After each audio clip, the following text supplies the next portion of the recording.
From the start, John Blashford Snell had been concerned about the problem of crossing the Bayano River. 150 yards wide, it flows between jungle-covered banks at over 4 knots. For this and later crossings, he'd asked the Avon Company, working with the Royal Engineers, to design and build a special raft, buoyant and strong enough to carry a fully laden Range Rover and compact enough to be carried in it.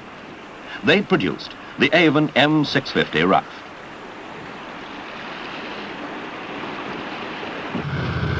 The Range Rovers, from which the snows of Alaska had so recently melted, were moving now at an average of 2.5 miles a day in a temperature of 90 to 100 in the jungle shade and 85% humidity.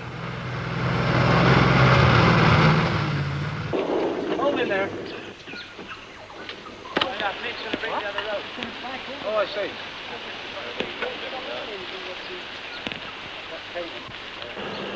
Give him a thrust as well.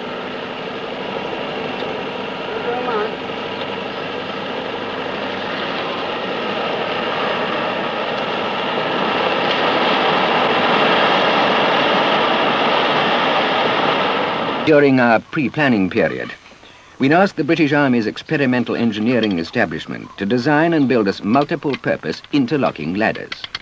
These were proving a very great success. Made of aluminium alloy, they were strong enough to carry a fully laden Range Rover across the many ravines, as well as providing the deck for our raft. We have calculated since that we used them over 400 times during the expedition. Hang on there! We'll come and give you a push. Oh, there! Now hold it in again, lads. Sit down.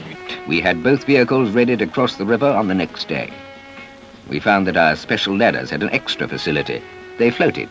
In fact, one nearly got away downstream. Our Choco friends watched us leave. From now, they would probably reckon their calendar from the year the motor cars came. We had replaced our tires. Jeff Miller from Rovers, who drove with us for a few weeks, thought they'd put too much strain on the vehicles.